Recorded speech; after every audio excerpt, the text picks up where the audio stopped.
Okay, so the way we will conduct today's lecture is I will guide you a little bit about what accounting is, what an accountant does, what is the main aim of accounting. We'll get through all of that. We'll try to understand the steps which are involved from the first step of recording a transaction to the last step of preparation of financial statements, which is the objective of main objective of any accountant.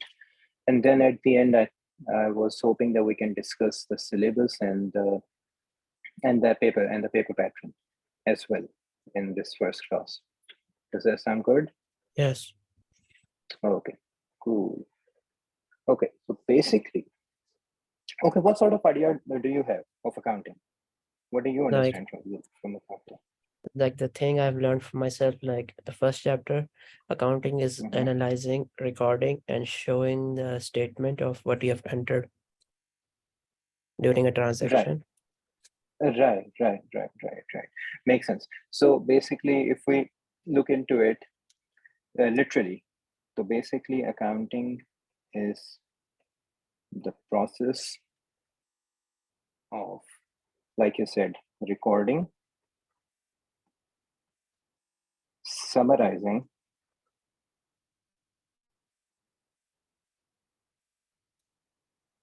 and analyzing transactions.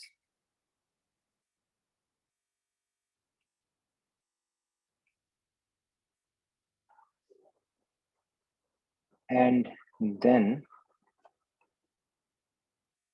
presenting them in an understandable manner. Then all of this might go, over your head. You'll get to understand more of it as we progress through the lecture. So basically, it is very basic. First of all, you need to understand that the first step that any account. Let us first just get to the steps, and we'll come on to this literal definition. Because if you understand the steps, then you'll understand what the definition stands for. So basically, there are 5 steps. Whenever we do accounting, we have to do these 5 things. So the first thing that we have to do is recording transactions. You record the transactions. How you record them, we'll get to that. The second thing is that, actually, you can stop me anytime you're confused about anything, Zam, in between. Okay. Okay. The second thing that we do is we prepare the books of prime entry. Now, don't get confused by all these, big words. We'll get to all of this. I just want you to get the big holistic picture of why actually you are studying this subject, and then we'll get to the nitty-gritties later. The third thing that the accountants do is that they prepare the ledgers. Ledgers are also called T accounts. The fourth thing that they do is that they prepare the trial balance. And the last thing which they do is they prepare financial statements. Now, the good part about accounting is that if you have done this first step correctly, right, you have done 45% of all that you're going to do correctly, which is why your main focus in the beginning should be on how you are going to correctly record the transactions which are being put in front of you, right? So this is 45% of all that accounting is. Step number 2, step number 3, and step number 4 is basically the information collected from this step number 1. You will have to put that information in different formats in the next 3 steps. Of course, there are rules, there are formats, and all of that goes along. But essentially, what you're doing is, once you have done this step, all you're doing is taking the information that you received from this step, and then putting that only information into different formats, and you will be done this step number 2, step number 3, and step number 4. And then once you have prepared your trial balance, you will see this in the questions that we will do later as well. Once you get to the trial balance, then you have to prepare the financial statements. Now I think this is 45%. All of this would be around 20%. So that's 65%. And the remaining 35% is the preparation of financial statements. So this is basically the main aim of any particular accountant. Now, what are these financial statements? Do you have any idea what financial statements are? No. Okay, so let's get to that first. So every company in the world, whether it is a public company, whether it is a private company, whether it is a sole trader, in order to check their finances, they prepare the financial statements in order to check how the business is running, in order to check what the business is worth, all of that, they need to prepare financial statements. Now, the companies which are public, we'll get to these, what are public companies, what are private companies later. But for public companies, it is an obligation for them to prepare the financial statements. They cannot get away with not preparing the financial statements. They absolutely have to prepare the financial statements. But companies which are private, or single owner companies, which are called sole proprietorships. So these sorts of companies, they don't have to prepare financial statements, but they do prepare financial statements in order to get an idea of how their business is actually working. So what basically are financial statements? You've got three major financial statements that we will learn in this course. The first one is called an income statement, right? This statement is going to tell you about how much profit or loss your business has made, over the last year, over the last 6 months, over the last 3 months. The second statement is known as the balance sheet. This tells you the worth of your business. Worth of your business would be what your business is worth on any particular date. Let's take the example of a car, for example, right? So if you have a car and you have given the car on rent, you have given it to a driver who drives it for Uber, you pay him a wage for that and he brings you the money, right? So the money that he brings you and the amount, for example, that you're spending on fuel and all that, that is going to be used to calculate your profit or loss, what the driver is bringing in versus what you are spending to keep the car running, right? So those sorts of things are going to come into income statement. What is going to come into the balance sheet is that the value of your car. For example, you brought the car for $35,000, right? This value is going to be associated with your balance sheet. What you are earning from this $35,000 is going to come into your income statement. See, and the last statement that is part of the financial statements is called the cash flow statement. Now, again, Zen, I'm telling you all of this in order for you to understand the holistic picture of what an accountant does, right? We'll get to all of this and it will become a lot more clear to you than it might be now. I can understand. I remember my days when I started accounting in the levels. You haven't done accounting in the levels, right? No. So I can understand when somebody starts from scratch. Okay. Okay, so is it clear now a little bit? Do you have some idea of what financial statements are and what sort of steps an accountant is taking? Do you have any confusion somewhere? No, I understand. Okay, cool. Okay, so we understood, we talked about these 5 steps. So let's just get to the first step, which is 45%. If you understand this, you understand like 80% of accounting, how you will record transactions. And I will try to give you very basic steps which you can follow to make your way through this subject. So let's talk about recording transactions.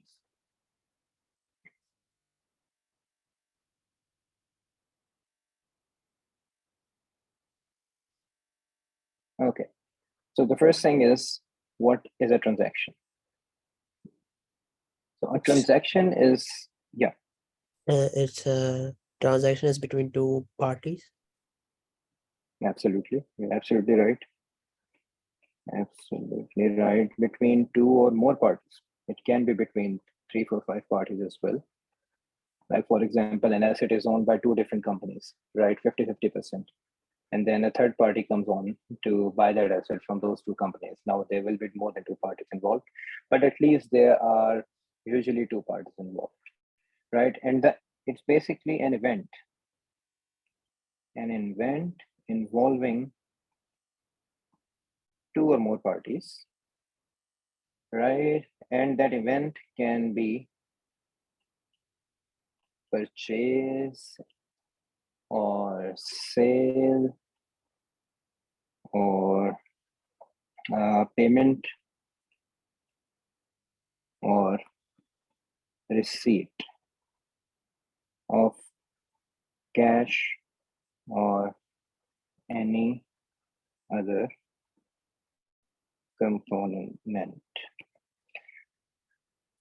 Okay, so the first thing that you need to understand is what a transaction is. A transaction is any event that involves some sort of a purchase going on, any sort of sale going on, any sort of a payment that you are making to somebody else, to some other company, any sort of payment that you are receiving from another company. Everything will come under the heading of transactions. What can be some examples?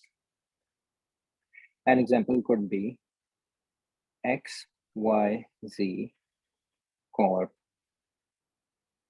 bought inventory for $5,000. This can be one example. Another example can be the same XYZ Corp, for example, paid $50,000 to employees as salaries. Okay. Another example can be XYZ Corp took out a bank loan amounting to, for example, $10,000. So anything involving any sort of commercial activity that any business becomes a part of is a transaction. It is very generic. When we get to examples, you'll see. That's not the main thing. If you don't even have to look at it properly to understand that this is a transaction. That won't be an issue. The issue arises, okay, so recording of transaction, let's just write the steps first. What you need to do here when you're recording the transaction. So the first thing that you need to do is you need to identify the transaction, right? Which is the first step.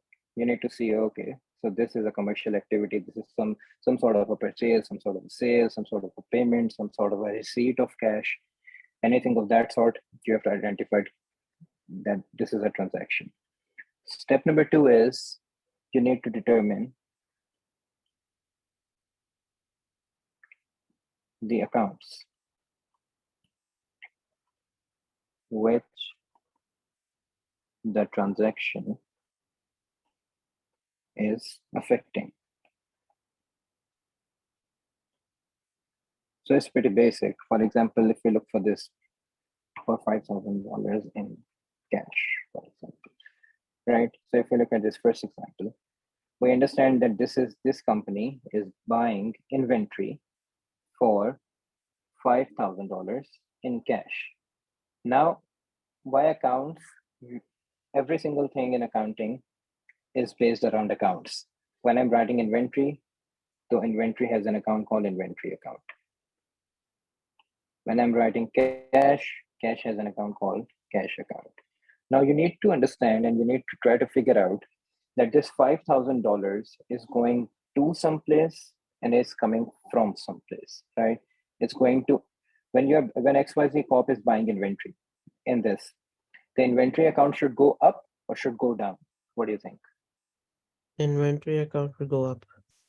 Would go up. Absolutely. It would go up by $5,000. And it's written that you paid for this inventory in cash. So the cash account should go up or go down? The cash account will go down. Down. So this is basically your second step. You need to understand which accounts are being affected And then you need to understand which account is going up and which account is going down. So you're done with almost 30% of recording transactions if you've done these two steps. In the second one, they're saying that XYZ Corp paid $50,000 to employees as salaries. So when nothing is written, you will assume it is a direct assumption that you will consider cash, that it is being paid in cash. Sometimes it is not being paid in cash, it is being paid in credit, which we will get to later on. But when nothing is written, then you have to assume that the payment is made in cash. Now, for example, this second one, XYZ Corp paid $50,000 to employees as salaries. Now you see this word salaries, this means it will definitely have an account. The salary account. So when you're paying $50,000 to employees as salaries, your expense salary is an expense, right? So for example, your salary account was at zero, but now you have paid $50,000 into the salary account. So salary account will increase or decrease? Increase. Raise 50K. And how are you paying that salary? If nothing is written here, you have to assume cash. Okay. You're paying the, okay. So the second account affected will be cash, and it will obviously reduce because you're paying out salaries by $50,000. Now the third one, the company took out a bank loan, right, for $10,000. Again, nothing is written cash or whatever. So you have to assume that the loan was taken out as cash. When we're talking about the bank loan will also have an account. You will write bank loan, and the loan, you had zero, the company had zero loan. Now they went to the bank, they asked for a loan, they got $10,000. Their loan has increased or decreased? Increase. Increased. $10,000, and they've got this in cash. Their cash has increased or decreased when they took out the loan? Increase. Increased. Both things have increased. Perfect. So this is the second step. Firstly, you need to identify the transaction. In the second step, you need to understand which accounts are being affected. The third step is you have to determine the type of account. I'll explain this later on. The fourth step is that you record it in the general journal and all that. Should we get to it now? No. Let's just understand what we mean by type of accounts. In the above three examples, we talked about how many accounts? We talked about the inventory account. We talked about the cash account. We talked about the salary account. What else did we talk about? Bank loan, and I think that's it. And the bank loan account.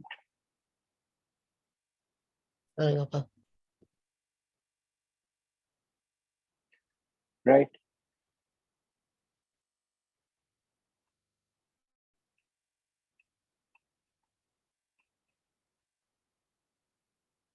If it gets too much, then please let me know. Okay. Okay. So in accounting, every single account that you will see hundreds of accounts, right? When we were on, every single account that you're going to see is going to fall in one of 5 categories. That's it. This is what makes the life of an accountant very easy. No matter what the name of the account is, it is going to fall under one of the 5 things that I'm going to write now.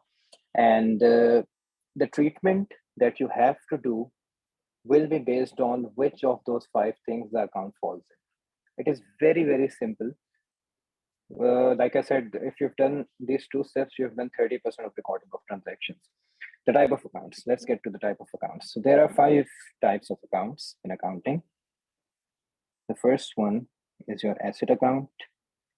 Then you have your liability accounts. Then you have capital accounts. After that, you have got income account, and then you have expense accounts.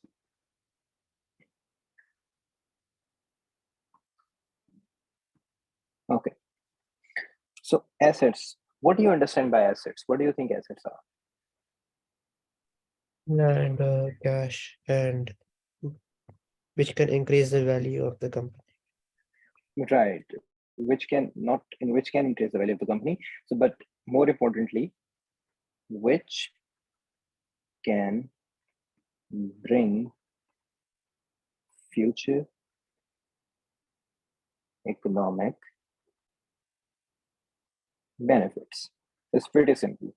Assets are those things which are going to bring the company future economic benefits. That means future income, right? Economic benefits, you in layman terms, you can call that income, right? So if we talk about these four accounts, inventory, cash, salary, and bank loan, what do you think your cash account would be? Would it be an asset? Asset. Perfect. And which other of the three accounts would be an asset? One of these three accounts is also an asset. Bank loan. No, not bank loan. Inventory. I'll tell you why. Which one, sorry? Inventory. Yes, absolutely.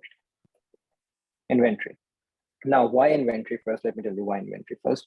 Inventory first, because when you've got inventory, you're going to sell that inventory off to customers, right? You understand what inventory is? Yes, the item bought or manufactured by a business to sell to others. Yeah, right. For future selling purposes, right? So that inventory, when you're going to sell it for any particular profit margin, it is going to bring in income for the business. So that would be an asset. It will bring future economic benefits. Again, the cash that you have got lying around in the business, you can go and buy more inventory from it, which you are then going to sell, and you can gain future economic benefits. If you don't want to buy the inventory, you already have got inventory, you can invest that cash in the stock market and get returns from there. So that is why cash is also an asset. When it comes to bank loan, now bank loan, when we talked about the accounts which the bank loan was affecting, we talked about it would affect the bank loan account, remember? And the second account that it would affect would be the cash account. This cash is your asset, as we've discussed about. The bank loan, what do you have to do with the bank loan? You have to pay it back, right? You have to pay the bank loan back to the bank. So the bank loan would basically be a liability account.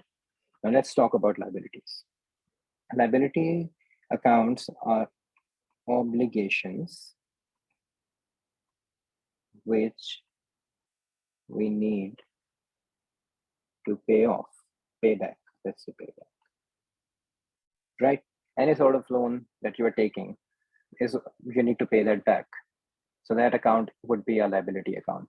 For example, you go and for example, in this example above, when we talked about inventory, I said that you bought that inventory in cash. Sometimes what happens, in fact, most of the time, what happens is you go to your suppliers, you ask them, okay, I need $10,000 worth of inventory. And they tell you that, and you tell them that I won't be able to pay right now. I will be making the payment 30 days from now, right? So you have got the inventory and you haven't paid any cash. So the cash account is not decreasing. So what you do then is that you basically that is called purchasing, for example, on credit. Whenever you purchase inventory on credit, your creditors increase. Your creditors increase means, for example, that previously all the inventory that you were buying was on cash. You had zero creditors. But now the first time you have said to your supplier that I won't be able to make the payment, I will make it later on. So it makes no sense to reduce your cash by $10,000 right now because you have not paid in cash. You will pay it later on. So there is something that you need to increase or decrease. So what you increase or decrease is your creditors. This is a crazy concept. You will understand this much better when we talk about the double entry system and what debits are and what credits are, because that will complete the whole picture. But as far as we are right now, do you understand what assets are and what liabilities are? Yes. Cool, cool. So capital, all you need to know right now is that capital is the amount invested by the owners. You don't need to know anything else, but what you need to know is capital is the total amount of money that is invested by the owners. Then Once these accounts are done, you have got some accounts which will fall in the category of income accounts. Income accounts, this is very self-explanatory. Accounts which are income accounts. I mean, this is pretty self-explanatory. And expenditure accounts are basically accounts which are expenditure accounts, or these will include expenses incurred by the business. Now, for example, if we talk here, what do you think the salary account is? Is it an income account? Is it an expense account? It is an expense account. Pretty straightforward. It will be, the income and expense account will always be extremely straightforward. You won't have to worry about that. Okay. So once you have understood that, for example, what sort of account any particular transaction is affecting, and you have also determined what type of account, you have identified the transaction, you have identified the accounts which the transactions are affecting, and you've also identified what type of account are those accounts which the transactions are affecting. Then you need to understand this table. Let's just call it table of effects. And in fact, we'll get to this later on. Let's just talk about the double entry system first. Have you heard about debits and credits? Yes. What do you understand from debits and credits? That it in the ledger account there are two types of like sides. One is debit side, one is credit side. Yep. And that is 100% correct. People always get confused in why for example, why the left side is called the debit side and why the right side is called the credit side. You don't need to worry about that. It's as simple as why when you're standing somewhere, your east is called the right and your left is called the west. Why is it called right? Or why is that called left? That makes no sense, right? So in the same manner, you don't need to worry even a single percent point about why the left is always debit and why the right is always credit, right? You just need to understand that the left will always be debit and the right will always be credit. Now, when we talk about the double entry accounting system, it's basically the foundation of accounting, right? The whole of accounting is standing on this system. And what this means is the system, what it suggests or implies is that every transaction will have at least two effects. One would be debit and one would be credit. Now, there can be more than two effects, but usually in 99.9% of that, not 0.9, but 99, 98% of the cases, there will be only two effects, especially at the AS level of accounting. So this is the first thing. And the second thing is the debit side must, starting this, always equal the credit side. It's very basic. Your debit side and your credit side, the balance on your debit side must always equal the balance on your credit side. There can be no exception whatsoever. You will have to introduce later on fake accounts in order to balance your accounts later on. But the one thing that is for sure is that you cannot leave any account unbalanced. Every single account has to be balanced. The debit side, the balance on the debit side must always equal the balance on the credit side. Now okay. And now let's get to the table that we were talking about. And after this table, we will do examples, and a lot of what we have talked about is going to be reconciled in that. Okay, so Zen, please remind me how many type of accounts there are, total accounts, how many types are there? As 5. Five. Yeah, I actually wrote that. And can you please name them? Asset, liability, expense, income. Asset, liability, income, and expense. Excellent. And there was a third one. You remember, was that Capital. capital? Absolutely. Capital.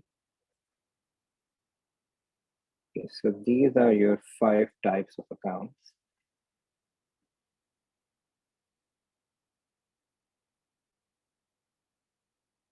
Let's create a rough table.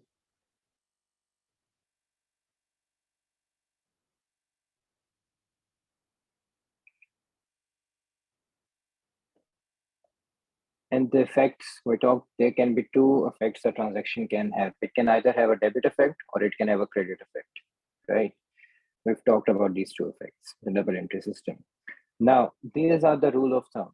You like this was the rule of thumb, right? The debit side must always equal the credit side. If you remember this table, your life is going to be so much easy. For assets, whenever any account is increasing, like we talked about in our examples, inventory was increasing, cash was increasing, and you realize that increasing account is an asset account, you are always going to debit it. Always it is going to get on the debit side. And obviously the opposite would be if it's decreasing, it is always going to get on the credit side. In fact, let me just erase this and we can shift it a little bit so that it's easier for you to understand. Let's just say increase here and decrease in this column. So whenever an asset account is increasing, you are going to debit that account. Whenever an asset account is decreasing, you are going to credit that account. For liabilities, it is the opposite. Whenever liability account is increasing, for example, when we took out that bank loan, which was a liability account, we're going to debit the bank loan account. Oh, sorry, credit the bank loan account because it was increasing. And whenever a liability account is decreasing, you're going to debit it. For capital, it follows the same rule as the liabilities. If it increases, you are going to credit the capital account. If it decreases, you are going to debit the capital account. For income, again, they follow the same rules.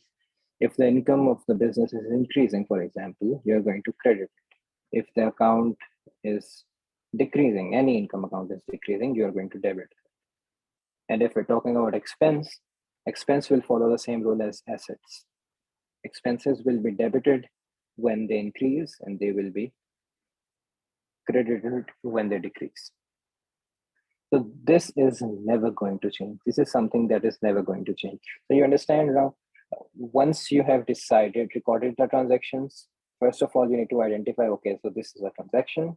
Then you need to identify, okay, these are the 2 accounts or 3 accounts. Mostly they're going to be 2. These are the 2 accounts that are being affected. Then you need to understand and make yourself understand which account is increasing, either both of them are increasing or which is increasing, which is decreasing.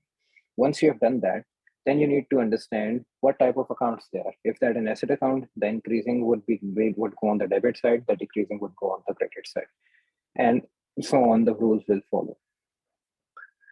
Okay, perfect. Now I think we can get to some examples now, because this is then the least stuff that you need to understand before we get to the general entries.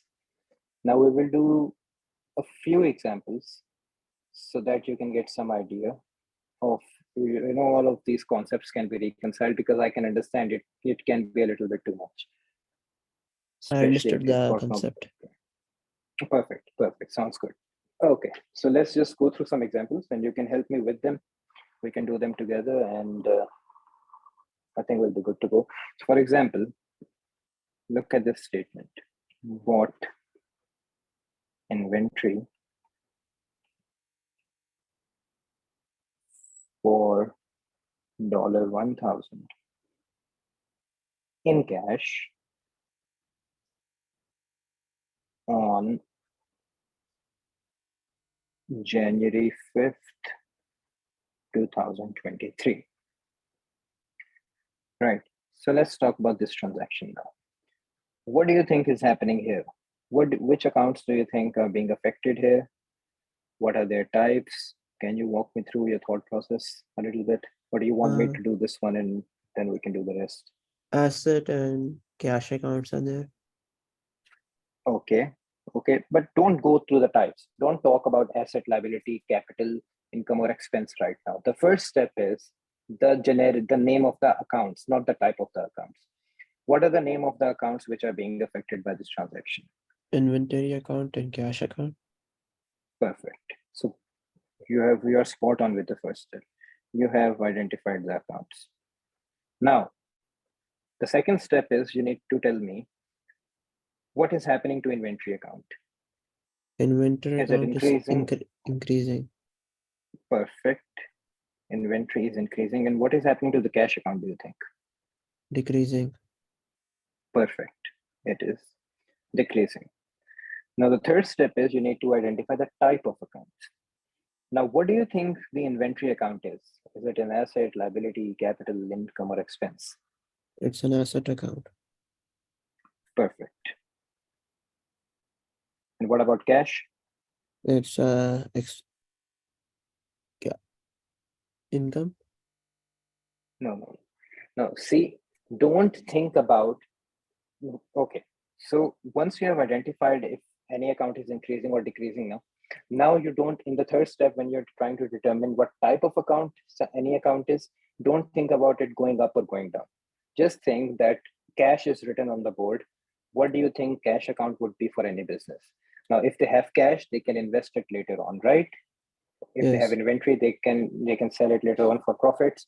They can generate future economic benefits. Same goes for cash. If they've got cash, they can invest that cash in the stock market, for example, in their own inventory, for example, and that is going to bring them returns or dividends or some sort of income. So that is also generating future economic benefit. Anything that is going to generate future economic benefit would be what? Asset. An asset. Perfectly done. Okay, so now once this is done, now you need to understand and tell me, in fact, we talked about that table above, right? What would happen if assets increase and what would happen if assets decrease? Whether it would be debited, whether it would be credited. Now you are telling me an asset account is increasing. What would be the treatment? Would this be Debit. debited or credited? Perfect. And how about here when it is Credit. decreasing? Perfect, sir. Perfect. Okay. Now comes the fun part and the final part, actually, when you are making the general entry. Once you have done this, once you have made the general entry, you have recorded a transaction. You are done with the first step. This is 45% of accounting. Obviously, we'll do a lot many examples and it will get a lot more clear. But how do we make a general entry? It's very simple. First of all, you're going to write the debit account. The account that is being debited is not the type of the account, not you have to take the exact name of the account. So you will write inventory account. And you're going to write the amount by which it is debiting in front of it. It was debiting by $1,000. You have to write dollars 1,000.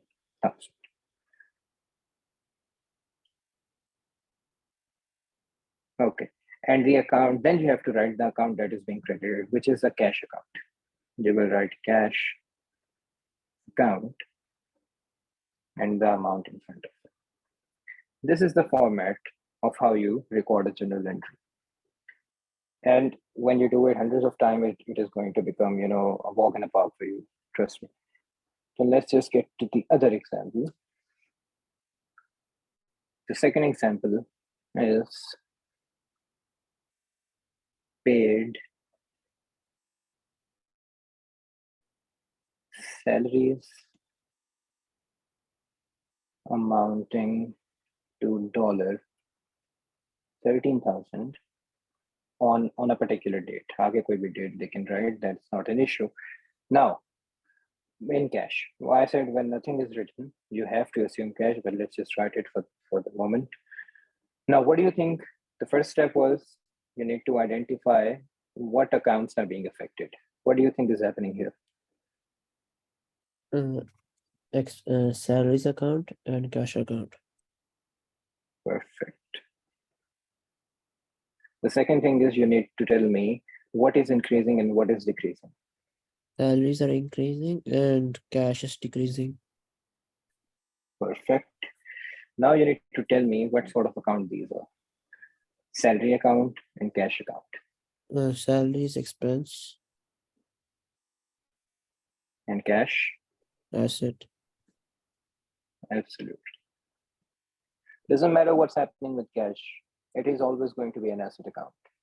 Which is why I'm telling you, you don't have to look at these signs or what's happening. You just need to look at the item in isolation. And then you need to think what that is. Perfect, perfect. Okay, so fourth step, an expense is increasing. What do you think the treatment should be? Debit.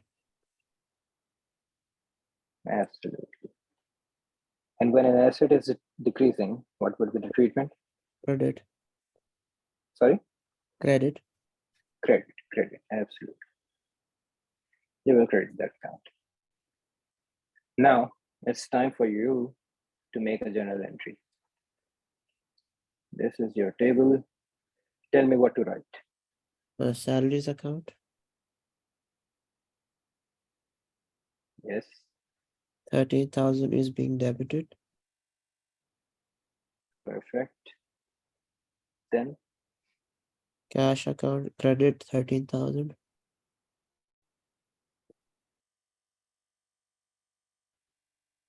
perfect. Absolutely perfect. And let's just go through one more example. Okay. Okay, so this is a good example. Let me just write this.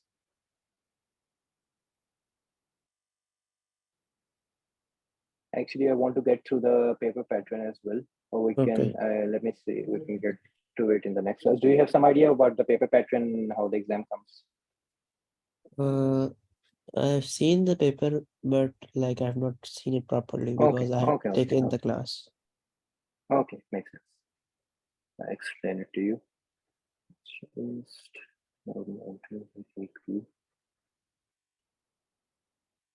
for delivery purposes for $26,000.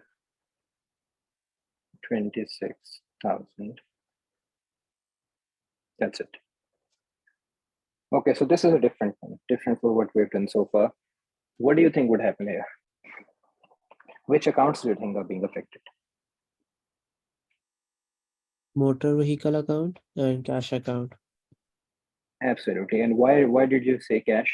There is no cash written here. Because we have to assume they're paying cash. Yes, yes, absolutely. Perfect. Now, what do you think is happening to the motor vehicle balance in the company?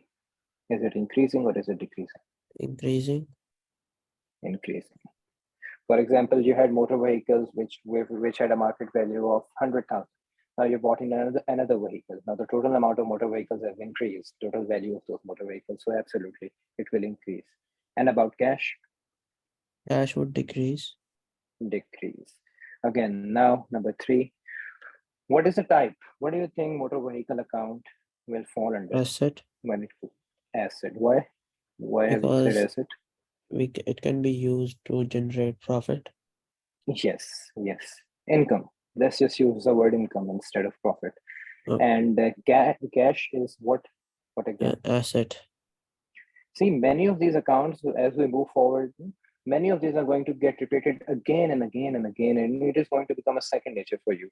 But like I said, Zan, this subject, especially for someone like you who is a newcomer into accounting, it would take a lot of practice for you, to get smooth. And once you're smooth in it, in 2 to 3 months, maybe, or 4 months, then it will be like second nature. Okay. Okay, so we have decided this, and okay. So now just tell me the effects. What would be the treatment for motor vehicle account? The motor vehicle will be debited and cash would be credited. Absolutely. Absolutely. Spot on. And how would you make the entry? What would you write now? A motor vehicle account, debit 26,000 and cash account credit 26,000.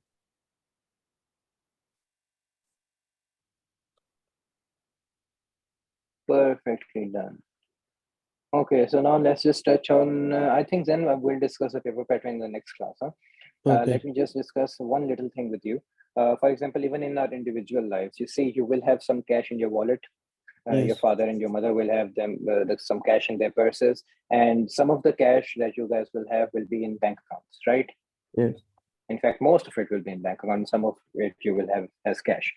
Same is for businesses. Some businesses have got some cash, and some of the cash is, it is basically the same thing, cash, but it is saved at the bank.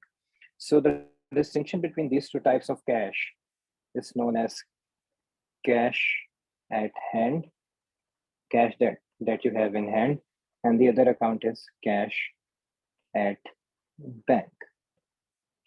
It's very basic, right? So all, whenever stuff like this is written, these transactions are written like this, they can end with, for example, purchase a motor vehicle for delivery purposes for $26,000. They can either write in cash, then you understand that you have to credit the cash at hand account. They Okay. can write at for example, they can write nothing, then you still can credit the cash at hand account. Or what you can do is, you can put a star in the question, and you can write assuming that this is being done from cash at hand, or assuming that this is being done from cash at bank, and then you can credit the account that you have assumed, right? If the examiner has not Zubair, told you anything, call आ रही you पापा can की. write it like that. Zubair.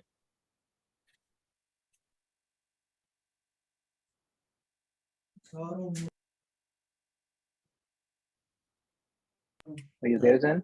Yes. Yeah, cool. Okay, so you understand the difference between cash at hand and cash at bank. Yes. So let's just do two last two entries related to cash at hand and cash at bank. For example, you get this in your exam: submitted cash into the bank, $800, right? So the first thing is, what do you think is happening here? Which accounts do you think are being affected here? The cash in hand account, Yes, cash in hand. And the second account? bank account. Bank account, and you can call that cash at bank. Okay. It means the same thing. Okay, now number two, what do you think is happening? Get to cash in hand. Cash in hand is decreasing, Absolutely. And what about cash at bank? increasing. Yes. Number three, what do you think the types are? Cash at hand and cash at bank. Cash in hand is asset, Yes, absolutely. Cash at bank, asset. asset. It is cash after all. Doesn't matter if you put it in your first drawer or your second drawer, it is cash, right? So Okay. it is an asset. And number four, the treatment, cash asset is going down. What do we do then? Debit, credit, Right. And when asset is going up, debit. we do debit. So these are the short forms, right? You can write Okay. credit as CR and debit as DR. Now, again, this is a big debate because it makes sense why credit would be called CR, because it starts with CR. But calling debit DR makes no sense because there is no R here. But just follow it, right? I don't know who did this. You'll have to Google that. But it doesn't matter. So when we're talking about the journal entry for this, we are going to debit cash at bank because it is increasing, $800, and we're going to credit cash at hand again by $800.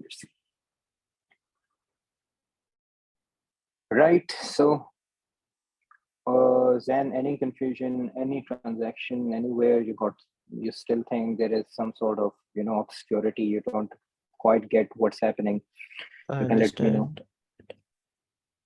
You understood, right? Today's lecture, you understood. Perfect. So then in the next class, what we will do is we will try to spend much more time on practicing these journal entries only. Okay. Because once you master this, then the whole of the other steps are going to come very easy to you. So you need to master this. We're going to try to spend the next class doing Okay. this only, and we'll try to discuss the paper pattern as well in the next class. What I would need from you then is that you did you write all of this somewhere, or Yes, I have did written you the not? copy. Perfect. So just go through this and try to redo all these things, all these transactions that we've discussed. And one other thing, then can you do you know what sort of books you are using? Can you please share your book with Yes, me I that you're have. using? Yes, Yeah, just share the picture with me so that I can arrange it for myself as well. I have given to the person that I'm in contact. He said to give it. I gave Oh, it to okay. him. Okay. So I'll get in touch with him. Okay. Okay, I have one great. question. Then it was, yeah, please go ahead. When you write the journal entry, you have to write the credit first or debit first? Always debit first. Okay. All, I mean, it depends. I mean, you can write the credit first as well. Like, for example, if we talk about this entry, we could have written it like, I'm just using a short form, cash at hand first as $800. But you will have to go back and write cash at bank $800, right? The debit will always be on the left side, and then there will be some gap, and the credit will always be after some gap. So it Okay. doesn't make much sense to write the credit first. You Okay. always almost write the debit first. Yeah. I will give the picture in the group. Yeah, the book picture, you can share that in the group, or if you've given it to the person that you were in contact with, so I can get it from him. No worries. No Okay. worries. Thank you, Zen. It was nice talking to you. Have a great day, Okay. and feel free to reach out if you get in any trouble. You can reach out to me over WhatsApp, and we can Okay. discuss. Okay. Right? Great. Okay. Great. Thanks, and bye bye. See Okay. you Wednesday. Okay. Assalamu alaikum. Well,